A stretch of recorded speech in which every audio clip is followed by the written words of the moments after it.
दिए हैं। वो पावर क्या है? एक वोट।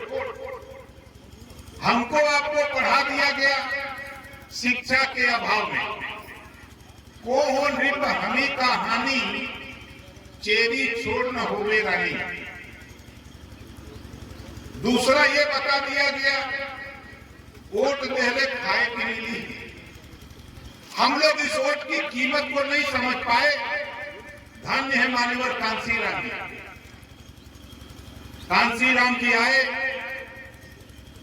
और बड़ी संख्या में लोगों को वोट की ताकत, राजनीति की ताकत, जो बाबा साहब डॉक्टर अंबेडकर जी ने कहा था कि political power is the master की। राजनीति एक ऐसी चाबी है जिससे सभी बिगड़ी बात, सभी बंद ताले खोले जा सकते हैं। ये बात बाबा साहब डॉक्टर अंबेडकर ने कही और मान्यवर कांसीराम जी ने घूम घूम करके पूरे प्रदेश में, पूरे देश में इस बात का एहसास कराया। उसी लड़ाई को हम आगे बढ़ा रहे हैं। कोई नया काम हम नहीं करते। आज हम 20 साल से ज्यादा हो गए। कल तक हम पूर्वांचल में पीलीभीत, लखीमपुर खीरी, सीतापुर, हरदोई, इससे आगे नहीं जा पाते। हमारे शाहजहांपुर के जिलाध्यक्ष भी आए हैं। जोरदार ताली बजा करके इनका स्वागत करिए। क्या नाम भैया? सुभाष चंद्र रघुवंशी। जब मैं पहली बार सुनील रघुवंशी को प्रदेश अध्यक्ष बनाया तो लखनऊ में हमारे मीडिया के साथियों ने पूछा कि कौन बिरादर है और रघुवंशी कौन, कहां पावल जावे, कौन जाति है? हमने कहा आप घबराओ नहीं, राष्ट्रीय स्तर पे हम रघुवंशी की पहचान आप लोगों की बदौलत टीवी अखबार में दिखाऊंगा। जब डिबेट पर मैंने सुनील रघुवंशी को बैठाया तो तमाम जगहों से सूचना आने लगी हमको कि भाई रघुवंशी क्या है? हम के इंसान है, ये भी इंसान है, इसको ज्ञान नहीं है राजनीति का, ये भी चाहता है कि हमको भी राजनीतिक भागीदारी मिले और 22 आते आते इसको राजनीतिक भागीदारी विधानसभा के अंदर इसको एमएलए बना करके हम दिखाएंगे। ये हमने कहा था। बेशक हम लोगों ने चुनाव को लड़ाया सुनील रघुवंशी को, राम मूर्ति रघुवंशी यही कहीं दिखाई दिए। जोरदार ताली बजा के इनका स्वागत है। बड़ी मेहनत किया लोगों ने, लेकिन जब हमने ताकत लगाया, सिद्धार्थनगर से लगाया, हम गाजियाबाद, मेरठ, झांसी, बांदा, चित्रकूट, एटा, इटावा, कन्नौज, कासगंज, जब इस बिरादरी को हमने संगठित किया तो भारतीय जनता पार्टी घबरा उठी। तो उन्होंने भी हमारे प्रत्याशी के खिलाफ रघुवंशी उतार दिया। हमारे मित्र हैं भाजपा ने उनसे पूछा कि क्यों ऐसा किया? उन्होंने कहा कि अगर हम नहीं उतारते तो ये बिरादरी हमारा साथ छोड़ देती। इस नाते हम उतार दिए। हमने कहा चलो, चाहे आप बना दो चाहे हम बना दे, जीतेगा तो रघुवंशी जीतेगा, कोई वोट नहीं पाएगा, दे सकेगा। संजोग बैठा, भारतीय जनता पार्टी ने भी कैंडिडेट दिया, हमने भी रघुवंशी कैंडिडेट पहले से दिया था और रघुवंशी जीता। और आज हम जहां खड़े हैं, लखीमपुर, चाहे पीलीभीत, चाहे सीतापुर, हरदोई, कोई ऐसा इलाका नहीं है कि जिस इलाके के हर विधानसभा में 10,000, 15,000, 20,000, 25,000, 30,000, 40,000, 50,000, 60,000 तक वो अकेले रघुवंशी का। हमारे शिव कुमार धनगर जी यही कहीं, जोरदार ताली बजा के इनका स्वागत करें। शिव कुमार धनगर जी, कोई ऐसी विधानसभा सीट नहीं है जहां धनगर पाल बघेल 20,000, 25,000, 30,000, 40,000 वोट मिला, लेकिन गिनती नहीं है। वही प्रजापति की गिनती नहीं है, नाई गोड़ की गिनती नहीं है, कश्यप की गिनती नहीं है। जब हम चर्चा करते हैं राजनीति के गलियारे में दिल्ली और लखनऊ, तो लोग कहते हैं कश्यप क्या होता है? हम क्या इसके विषय में तो इतिहास लंबा है, इतना आप जान लो कि हम महर्षि कश्यप के वंशज हैं। अच्छा अच्छा, वो जो ऋषि थे हमके ऋषि नहीं थे, वहीं से सबकी उत्पत्ति हुई है। तब धीरे धीरे आज हम लोग तमाम जातियों को पकड़ते पकड़ते ले आए। हमारे जैसे विजय प्रताप भार्गव जी, हमने अपने राष्ट्रीय सचिव जहां भाई, जब इन्होंने नाम बताया तो हमने कहा यार भार्गव तो पहले पंडित जी लोग लिखते हैं, तिलका के नहीं, इधर के इलाके में ये पासवान लोग, पासी लोग लिखते हैं भैया भार्गव राजवंशी रावत। हमने कहा कि चलो, एक भी ब्राह्मण का बेटा नहीं मिलेगा, एक भी पूरे देश में ब्राह्मण का बेटा नहीं मिलेगा जो अपने असली जाति को छुपाते हुए मिला। वो लोग कहीं दिखा है, अगर वो पौड़े मुझे चौबे छबे त्रिपाठी उपधिया है तो अपने नाम के आगे वो बताएगा कि राकेश पांडे हमारा नाम है। ये थोड़ा कहेगा कि हम भारत, बताता है नहीं बताया। लेकिन हम अपनी जाति छिपाते हैं, क्यों? जाति से अपमान मिलता था, जाति से सम्मान, एक दुर्गति का कारण था। लेकिन अब धन्य है बाबा साहब डॉक्टर अम्बेडकर जी, ऐसा संविधान बना करके दिया कि अब अपमानित करने वाले लोग, उनको भी समझ में आ गया कि यार बाबा साहब डॉक्टर कहां से आ गए। आज होटल पे जाओ कमरा लेने, होटल वाला पूछता है कि एसी लोगे कि नॉन एसी, वो जाति नहीं पूछता। चाय की दुकान पर जाओ, चाय वाला पूछता है कि स्पेशल चाय देगी चालू चाय, अब थोड़ा नींबू वाला भी प्रचलन हो गया। जाति नहीं पूछता। आप किसी ढाबे पर खाना खाने जाओ तो ढाबे वाला पूछता है कि भैया क्या खाओगे, जाति नहीं पूछता। धन्य है बाबा साहब डॉक्टर अम्बेडकर, एक ही कलम से सारी बीमारियों का ऑपरेशन कर दिया बाबा साहब डॉक्टर अम्बेडकर ने संविधान बनाकर। लेकिन हम आप समझ नहीं पा रहे, ये वो ताकत है जिन लोगों ने जाना समझा। हम भारत देश का एक प्रदेश है तेलंगाना, भारत देश का एक स्टेट है तेलंगाना। 4 करोड़ आबादी है मात्र, 4 करोड़ आबादी के लोग समझ गए, बाबा साहब डॉक्टर अम्बेडकर के पावर को समझ गए और सरकार को मजबूर कर दिया। 1972 से सरकार को मजबूर कर दिया। 500 केजी से लेकर पीजी तक, बहुत से लोग जो पढ़े लिखे हैं वो तो समझते होंगे केजी और पीजी क्या होता है। 500 कॉलेज खुले हैं, 2 लाख बच्चों को हर साल कापी किताब फीस दवाई भोजन वजीफा कपड़ा जूता मोजा टाई बैग भोजन छात्रावास फ्री निःशुल्क डॉक्टर मास्टर इंजीनियर कलेक्टर बनाने की शिक्षा हर साल तेलंगाना सरकार फ्री देती है 2 लाख बच्चों को। 4 करोड़ आबादी की मात्र, आपकी यूपी की आबादी 25 करोड़, 25 करोड़ आबादी यूपी की है। यही बात की लड़ाई को लेकर हम संगठित कर रहे हैं। यही बात तो हम आपको समझा रहे हैं कि जो हमारी दुर्गति का कारण है, हमको पट्टे हुए न जमीनों के, लेकिन पट्टे कदा की खाली जब नहीं करा पाए, उसकी मियाद बीत गई, हमारा पट्टा बेकार हो गया। उसी पट्टे को लेकर हम दौड़ रहे हैं कि हमको पट्टा हुआ है। खास अगर हमारे में शिक्षा होती तो जब पट्टा मिला उसी समय दाखिल खारिज करा लिए होते तो आज हमारा खतौनी में दर्ज होता, किसी की औकात नहीं होती कि जो हमको एक नीचे हिला देता। अशिक्षा के अभाव में हम लोग परेशान है और कोई बात नहीं। इसी बात को लेकर हम लोग लड़ाई लड़ रहे हैं कि तेलंगाना में अगर निःशुल्क शिक्षा है, फ्री शिक्षा है, एक समान शिक्षा है, अनिवार्य शिक्षा है, दुनिया के तमाम देशों में एक समान अनिवार्य फ्री शिक्षा है, तो भारत में भी सबसे पहले उत्तर प्रदेश 25 करोड़ आबादी में रहने वाले गरीबों के बेटा बेटी को निःशुल्क शिक्षा अनिवार्य फ्री दिलाने का कानून उत्तर प्रदेश में बनना चाहिए। ये लड़ाई हम लोग लड़ना चाहते हैं। बताओ तो ये अमरमणि कश्यप जी यहाँ घूम रहे थे कई दिन, ये सही कर रहे हैं कि गलत कर रहे हैं? बड़े भाई मेरे, आप बैठो, थोड़ा कानून सीखो, अनुशासन सीखो। अभी हम लोग ट्रेनिंग में हैं, अभी नए नेता लोग हैं, इनको पता नहीं है।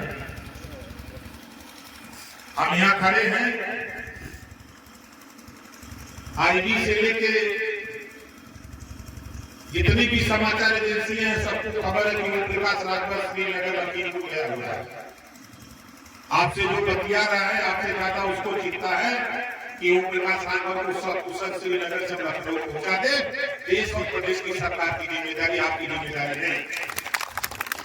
मैं भी श्रीनगर आया था, मैं और क्या अंसारी आया था,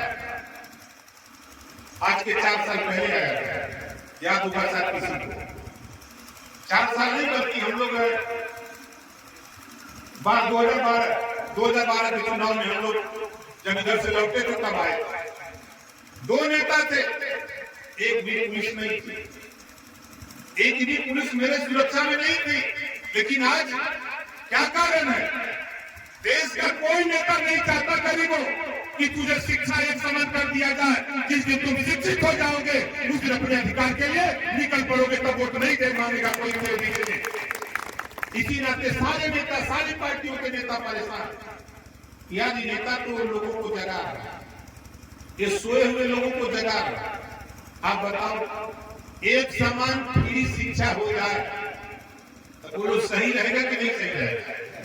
कितने लोग सही रहेगा? जरा हाथ उठाओ। यही बतिया पहुंचा रहे, और कोई दूसरा काम हमारा नहीं। जिस दिन सरकार बनेगी, कानून तो बनाऊंगा, फ्री शिक्षा, अनिवार्य शिक्षा, निःशुल्क शिक्षा, कानून बनेगा, सारी सुविधा दूंगा। इसके बाद जो माँ बाप अपने बेटा बेटी को स्कूल नहीं भेजेगा, ऐसे माँ बाप को जेल भेजने का भी कानून पास करूंगा। बहुत लोग बकरी चढ़वा है ना? आज देखो, ये हम लोग जो लड़ रहे हैं, ये लड़ाई खिलवाड़ नहीं है। अकेले ओम प्रकाश राजभर पूरे देश में हड़कंप किया हुआ। हम बिहार चले जाते हैं, गुजरात चले जाते हैं, महाराष्ट्र चले जाते हैं, छत्तीसगढ़ चले जाते हैं, दिल्ली चले जाते हैं, उत्तराखंड जाते हैं, छत्तीसगढ़ जाते हैं, बंगाल चले जाते हैं। अकेले पूरे देश को नाच रहे हैं कि जागो तभी सवेरा। आप यहाँ जितने लोग हो, हम आपसे सवाल करते हैं, आप बताओ कितने लोग बिजली के बिल से परेशान हो? जरा हाथ उठाओ जो लोग बिजली के बिल से परेशान। अब तो बीमारी है, बोलो बीमारी है ना? इसके इलाज के लिए बाबा साहब डॉक्टर अम्बेडकर ने आपको वोट का पावर दिया, लेकिन अब बिजली का बिल माफ करने के लिए वोट नहीं देते हो। कोई आके कह दिया हिंदू खतरे में है, कोई आके कह दिया कि राष्ट्र खतरे में है, कोई आके कह दिया कि हम तो जाति का लड़ाई नहीं लेता है, कोई आके कह दिया कि हमारी पार्टी आपको जो है माला माल कर देगी। कोई नहीं कुछ कर सकता। न राष्ट्र खतरे में है, न हिंदू खतरे में है, न जाति खतरे में है। अगर खतरा किसी को है तो नेताओं की कुर्सी को खतरा है, कोई खतरा नहीं है। नोट करिएगा, सिर्फ नेताओं की कुर्सी को खतरा है। इस नाते जरा सोचो, आप मार्केट से दाल खरीदते हो, साबुन, तेल, कपड़ा, जो भी सामान आप मार्केट से खरीदते हो, उस पर टैक्स लगता है। वो टैक्स का पैसा RBI, reserve bank of India, जो भारत सरकार का बैंक, उस बैंक में जमा होता है और 140 करोड़ आबादी का पैसा कट के जमा होता है। खरबों रुपया इकट्ठा होता है। उस पैसे से आरबीआई से देश का उद्योगपति लोन लेता है। कल कारखाना लगाने के लिए वो कल कारखाना लगाता है, जब उसका कल कारखाना नहीं चलता है तो बैंक वाले से कहता है कि हम लोग नहीं दे सकते, हमारे पास पैसा नहीं। बैंक वाला सरकार को, दिल्ली की सरकार को सूचना देता है कि ये फला फला उद्योगपति जो लोन लिए हैं ये देने में असमर्थ हैं। तब सरकारें क्या करती हैं, ये डिफाल्टर लोग हैं, डिफाल्टर नहीं समझ रहे, ये भगोड़े देने वाले लोग नहीं है, इनके पास पैसा नहीं है, तो सरकार उनको डिफाल्टर घोषित करके अमीरों का लाखों करोड़ रुपया कर्जा माफ कर सकती है।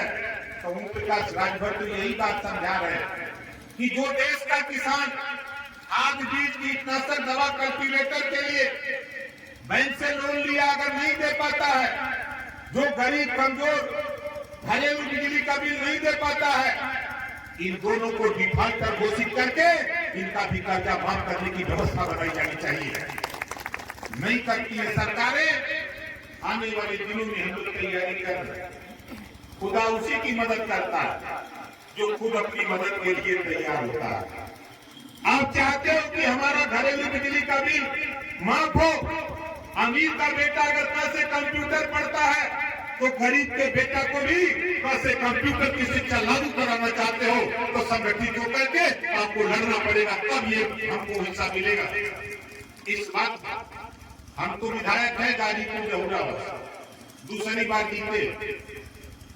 जब दूसरी बार जीते 6 साल हुआ, 6 साल में 10 करोड़ 14 लाख रुपया, 6 साल में 10 करोड़ 14 लाख रुपया गरीबों के इलाज ऑपरेशन के लिए, दवाई के लिए दे दिए।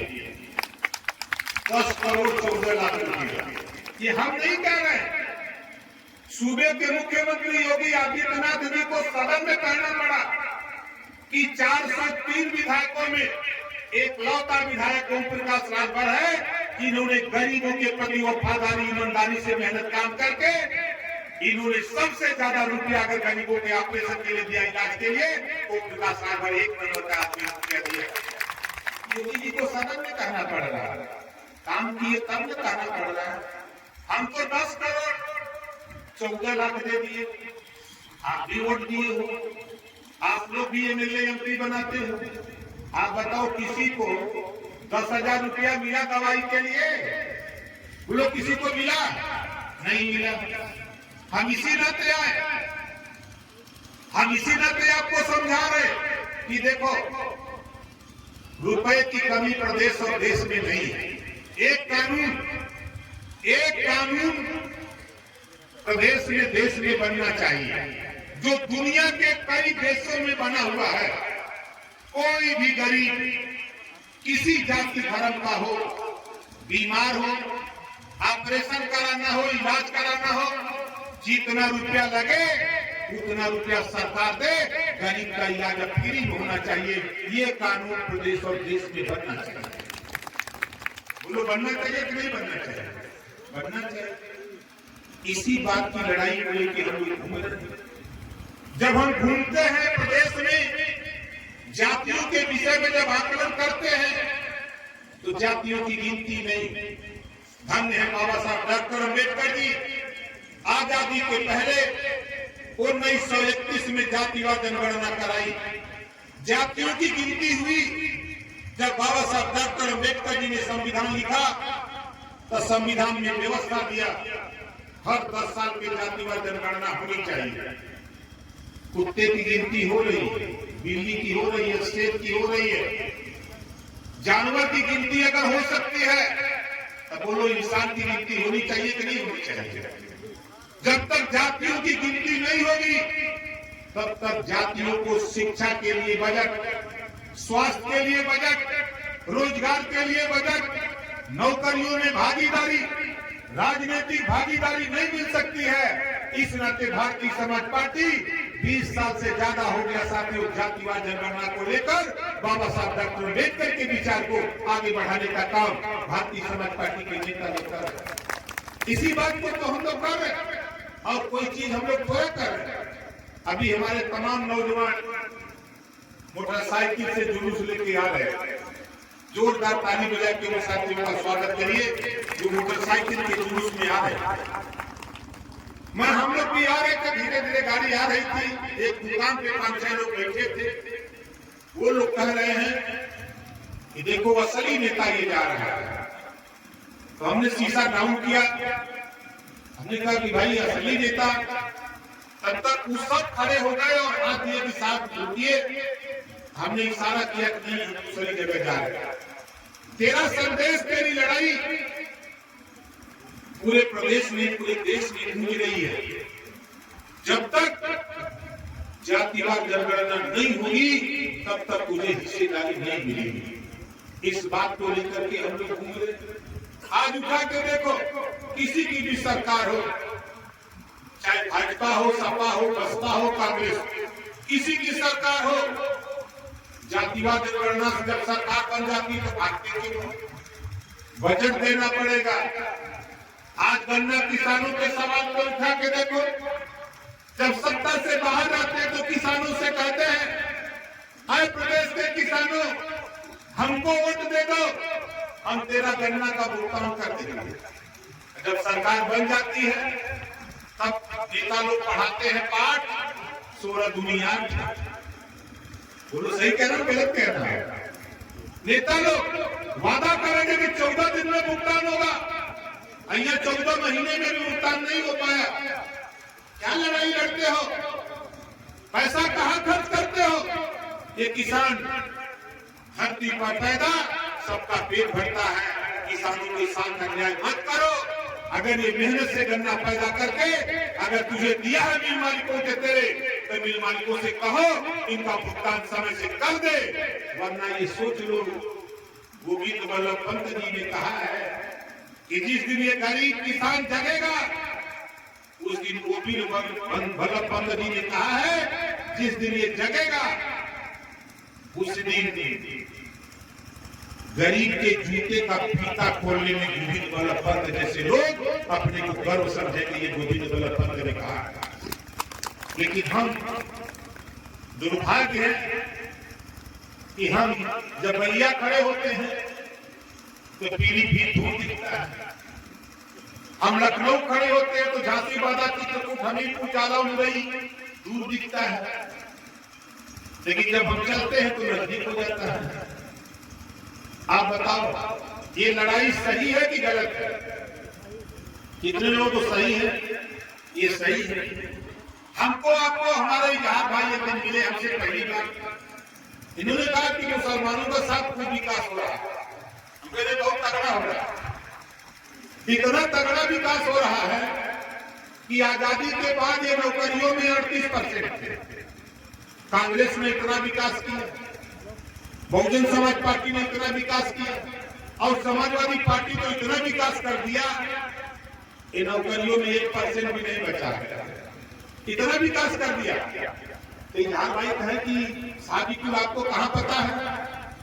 धन के धरती पर घूमते हैं, इसलिए पता है। चलो हमारे साथ। इधर जब से यहाँ भाई साथ आए हैं तब से इन्होंने भी एहसास कर लिया कि नेताजी सही कहते हैं। आप हम लोगों को खाली ब्लैकमेल किया जाता, वोट के लिए इस्तेमाल किया जाता।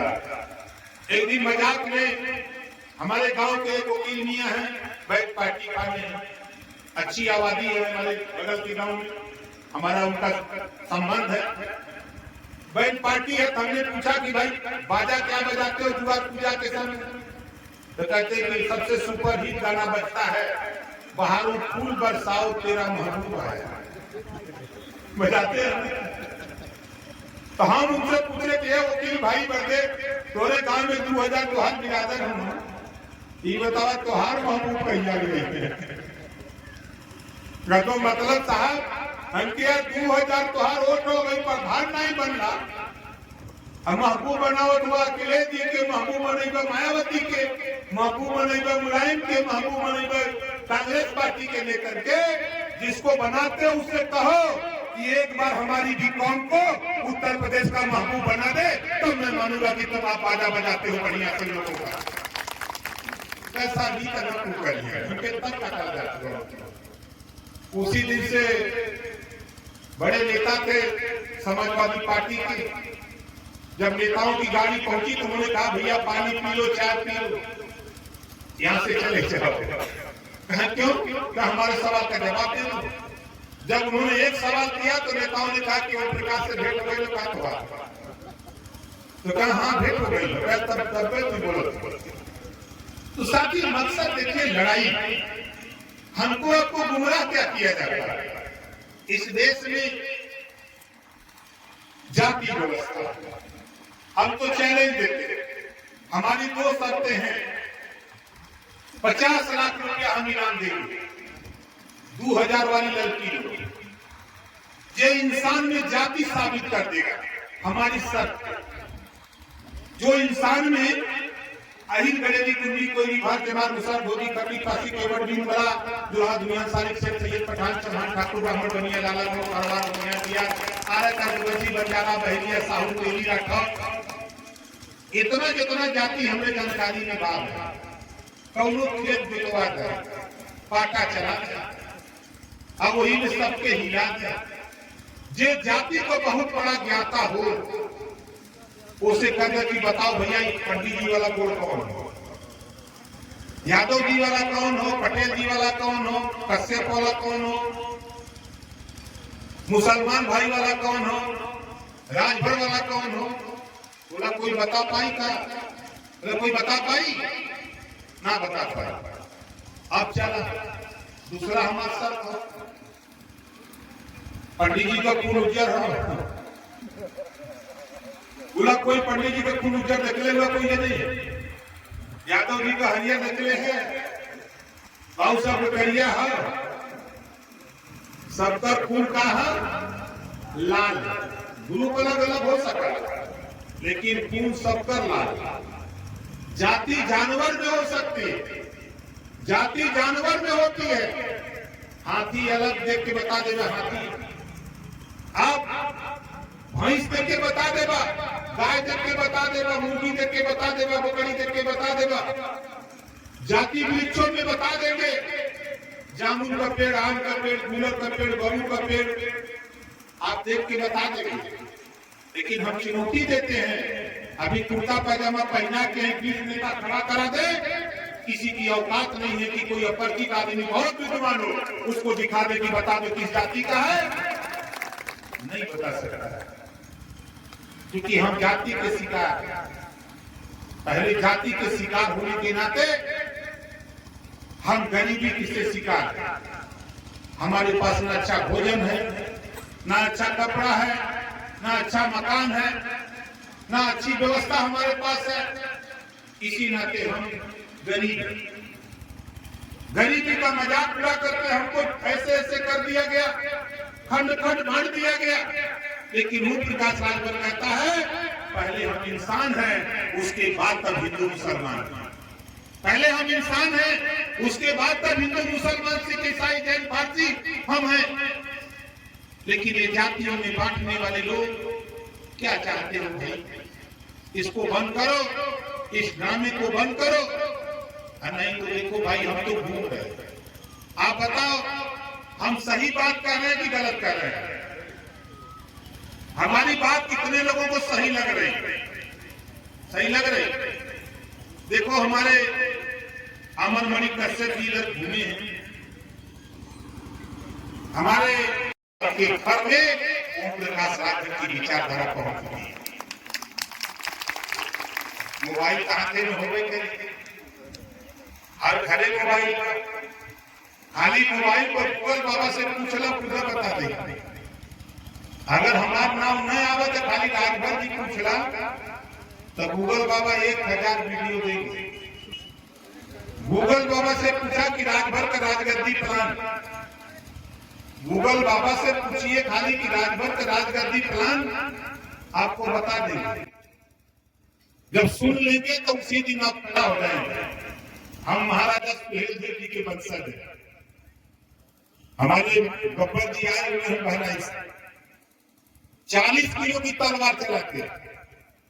आजकल के नौजवानों से तो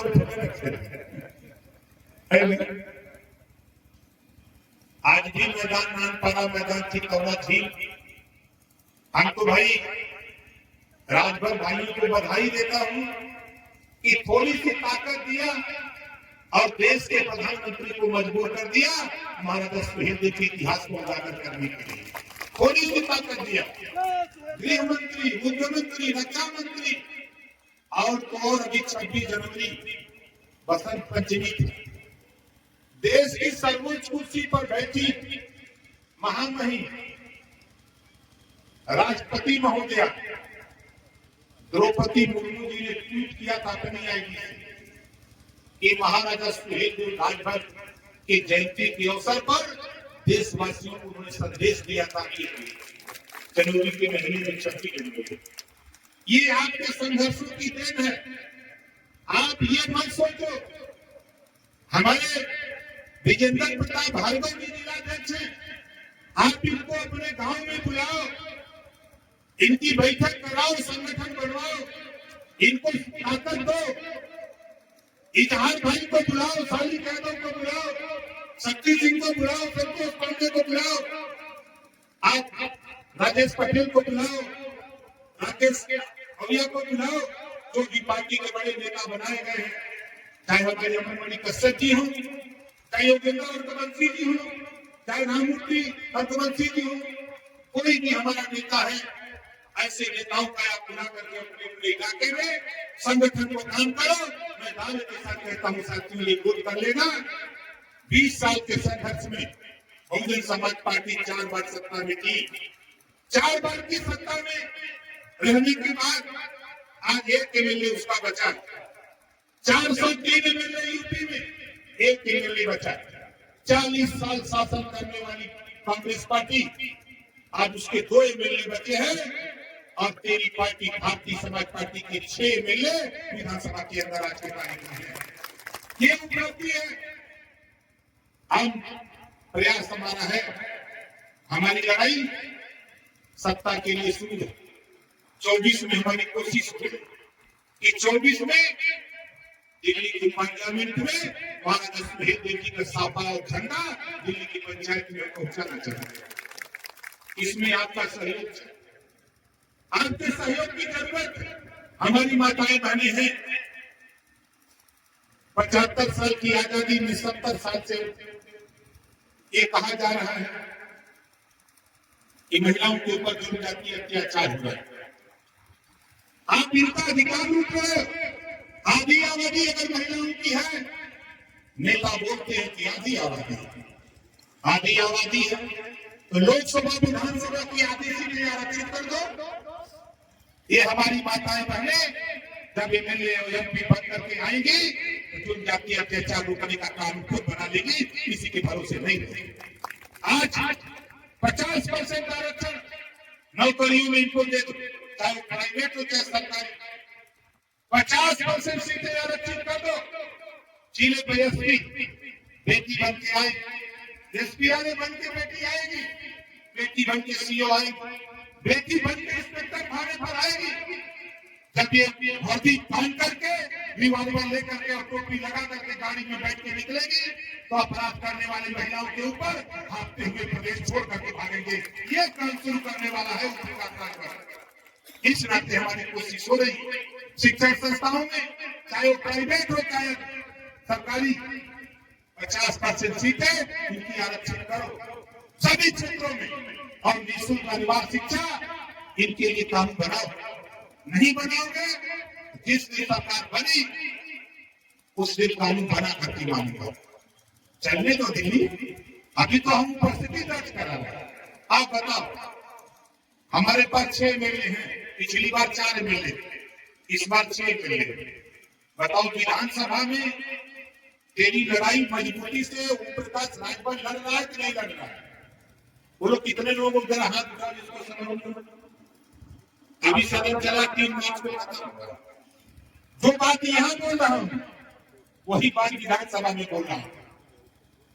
सारे विधायक शांति में आप बोल रहे राजभर, हमके यही बोल रहा है, इसका चाहिए नहीं तो फिर सोच रहे आगे क्या होगा। हमारे सुरक्षा मिलेगी, पुलिस विभाग के लोग, ये नेता लोगों से हम बहुत चिंते करते तो नेतागिरी हम नहीं होती, लेकिन बहुत चिंते।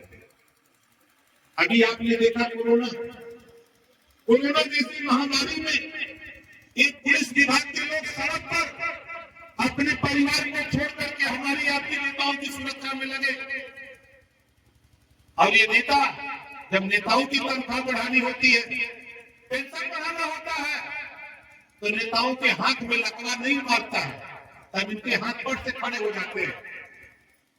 ये ड्यूटी करते हैं 18 घंटा, 16 घंटा, 20 घंटा, तनख्वाह पाते 8 घंटा। जब इनको तनख्वाह देने की बात आती है 16 घंटा, 18 घंटा, 20 घंटा, तब नेताओं को सुध नहीं आती है, तब इनको दिखाई नहीं देता।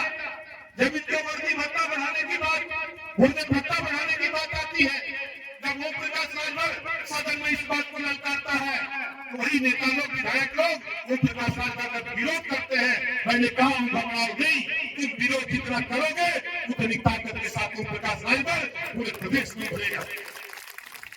आज हम सब लोग रिचार्ज कराते हैं, पुलिस विभाग अपनी तनख्वाह से रिचार्ज कराते हैं। भारत सरकार फिजूल खर्ची रोकने की बात होती है।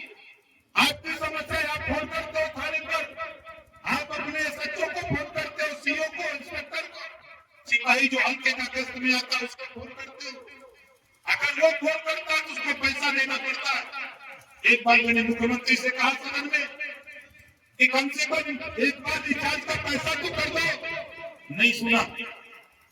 लेकिन सुरक्षा के लिए नेता ने बोल के कोई मारे ना पाए, सुरक्षा में क्या लगे, तब लगा दे पुलिस विभाग के चला भाई नेता लोग कम से कम सोचो नेताओं, हम तो यहाँ नहीं भाई, हम तो सदन में विधानसभा के अंदर।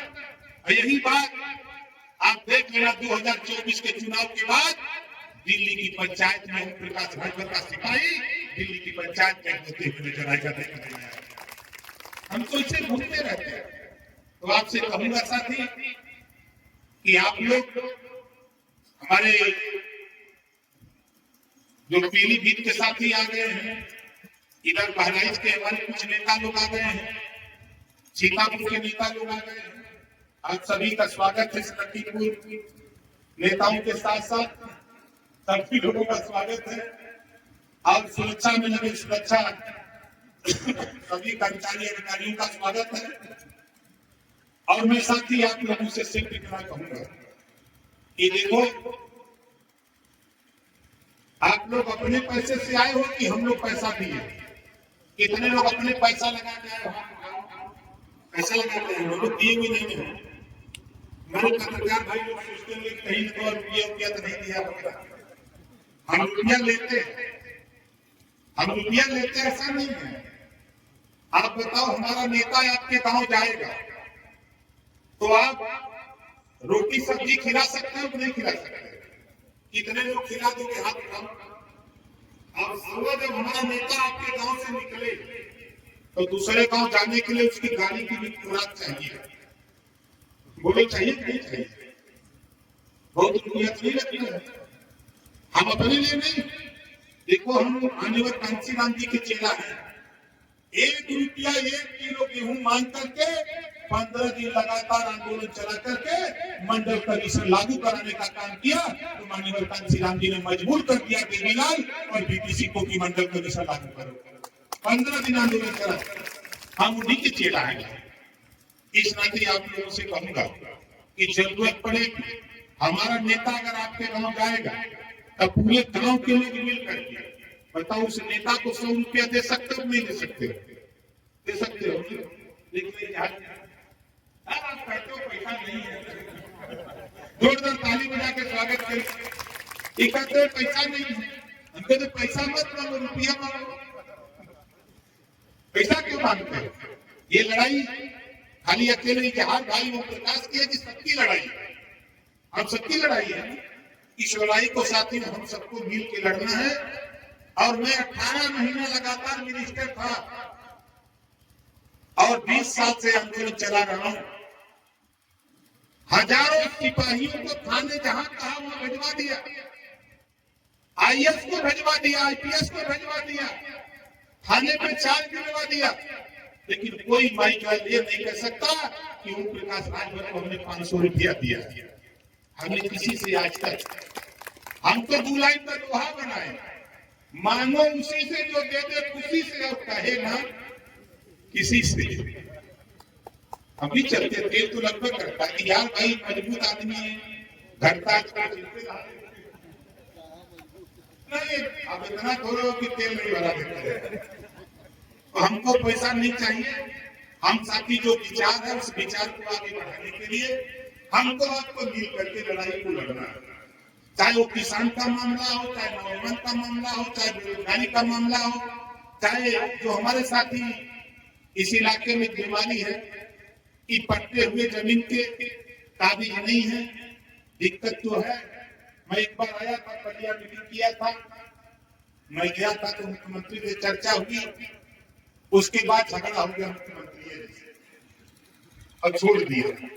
हमारी याद है कि हम सत्ता के लिए नहीं लड़ते, हमारा मकसद एमएलए एमपी नहीं, हमारा एक ही मकसद है कि कल तक हम अंग्रेजों के गुलाम थे, अंग्रेजों से राष्ट्रपिता महात्मा गांधी जी के नेतृत्व में आजादी तो मिल गई, लेकिन आज हम नेताओं के गुलाम। पार्टियां जाति का नेता पैदा कर लिया, उस जाति के नेता के सहारे पूरे जाति का वोट तो ले लेती है पार्टियां। सत्ता पाने के बाद शिक्षा पे जब कानून बनाना होता है तो हमारी जाति का नेता जीता हुआ सदन के अंदर बोलने की औकात उसकी खत्म हो जाती है, वो नहीं बोल पाता है।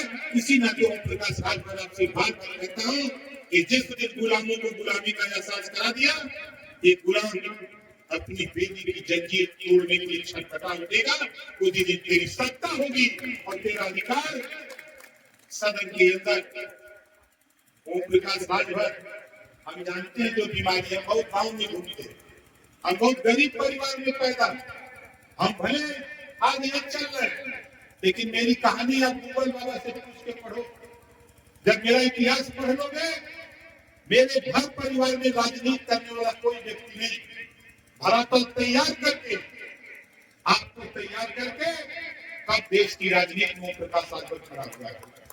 हम अपने नेताओं से भी कहूंगा, किसी को अगर पढ़ना है तो गूगल बाबा से पूछो, ओम प्रकाश राजभर का इतिहास बता देगा, और उसी को देख लो और थोड़ी सी मेहनत करो।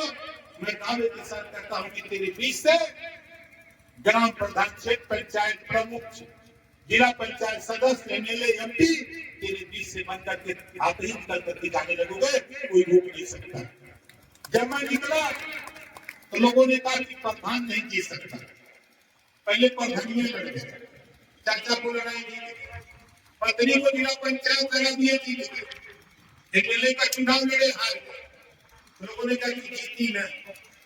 फिर जब एमएलए का चुनाव जीत गए, 4 से 4 एमएलए जीते, तो कहीं उन्हें मंत्री को बोला बना, मंत्री बन गए। 18 महीने में रिजाइन दे दिए, कायम खत्म हो गए। फिर 6 एमएलए हो गए, जीत एमएलए तो जीत जा, कोई सांसद नहीं।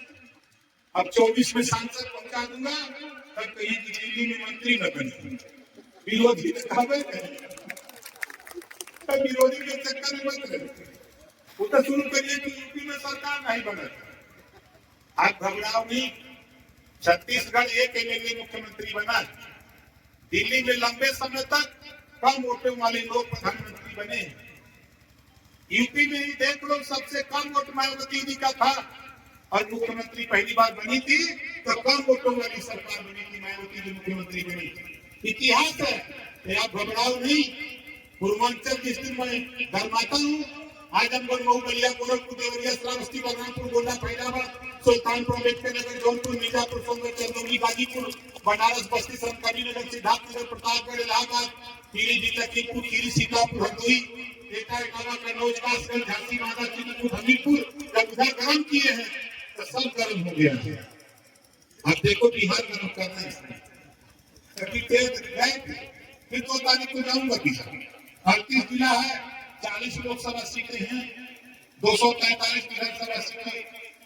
अभी पिछली बार बहुजन समाज पार्टी से समझौता हुआ था बिहार में, अब इस बार वहां नीतीश जी भी करे समझौता कर लो, तेजस्वी भी करे समझौता कर लो, सारी पार्टियां करे समझौता कर लो। हम कहें कि अभी टाइम नहीं है, अभी आने के टाइम को बताएंगे। लड़ाई जो हम समझा रहे हैं लोगों को समझाने, बिहार की भी गर्मी चढ़ा दिया, पंजाब जाकर के जालंधर, लुधियाना, पटियाला, जम्मू, चंडीगढ़, अमृतसर, लाभा, पंजाब में गर्मी चढ़ा दिया। मुख्यमंत्री फोन करते हैं, मेरे भाई यहाँ काहे को हड़ताल किए, हमको परेशान करते। मैं गया था बॉम्बे, नाला सो पड़ा था, सर गोरेगांव, नलान, अंधेरी, मुरल, पाइपलाइन, चर्चगेट, बीटी, नासिक तक 500 मीटिंग किया। उद्धव ठाकरे पूर्व मुख्यमंत्री, अभी आपने बयान सुना होगा, उद्धव ठाकरे जी ने कहा राजभर जी हमसे समझौता कर लो, बीएमसी का चुनाव हम लोग गलती की चोट पे जीत जाएंगे। सिर्फ देवल बदल सब समझौता चाहा था, काहे बदे वो मुंबई में भी कर थे, सब जगह घूम घूम के तैयारी करते ही मकसद एक है साथी, ये देश में हमारे है तो हम के हिस्सा मिल के। बाबा साहब डॉक्टर अम्बेडकर जी ने संविधान के पहले पन्ने पे लिखा है, समता, स्वतंत्रता, बंधुत्व और न्याय पर आधारित भारतीय संविधान। यही बने हुकूमत। एक बीमारी आजादी के पहले राष्ट्रपिता महात्मा गांधी जी भी बोला करते थे, सरदार वल्लभ भाई पटेल जी भी बोला करते थे कि देश आजाद होगा तो देश में शराब बंद होगी। देश आजाद हुए 75 साल हो गए, आजादी के बाद शराब बंद हुई। गांधी जी का प्रदेश, सरदार पटेल का प्रदेश गुजरात, शराब बंद हो गई। जेपी का प्रदेश बिहार बंद हो गई, पांडिचेरी शराब बंद हो गई। यूपी तो भगवान राम, भगवान कृष्ण की धरती है। अगर गांधी और पटेल की धरती पर शराब बंद हो सकती है तो भगवान राम और भगवान कृष्ण की धरती पर भी शराब बंद होना चाहिए। बताओ कितने लोग चाहते हो शराब बंद होना चाहिए? जब आप हाथ उठाते हो तो नेता लोग, दिल्ली, लखनऊ बैठे हुए लोग बहुत गुस्साते हैं। ये मत सोचना, हमसे बहुत लोग परेशान। तो साथी ये लड़ाई आपकी सफल होगी। जैसे बच्चा रोता है तो माँ दूध पिलाती है, बच्चा जब रोता है तो माँ दूध पिलाती है। हम यहाँ बोल रहे हैं तो देश और प्रदेश के नेताओं की याद खुल रही है कि यार नेता तो काम बिगाड़ देते, काम बिगाड़ देगा। तो आप खाली तैयारी करो, जो लोग नहीं आए हैं मत आए, कोई दिक्कत नहीं, इनके घर तक हम पहुंचा रहे संदेश। हमारे साथी, कई साथी इस संदेश को पहुंचाने का काम कर रहे हैं, ऐसा नहीं है। तो जो जहां बैठा है खड़े हो जाओ, हमारे साथ एक नारा लगाओ।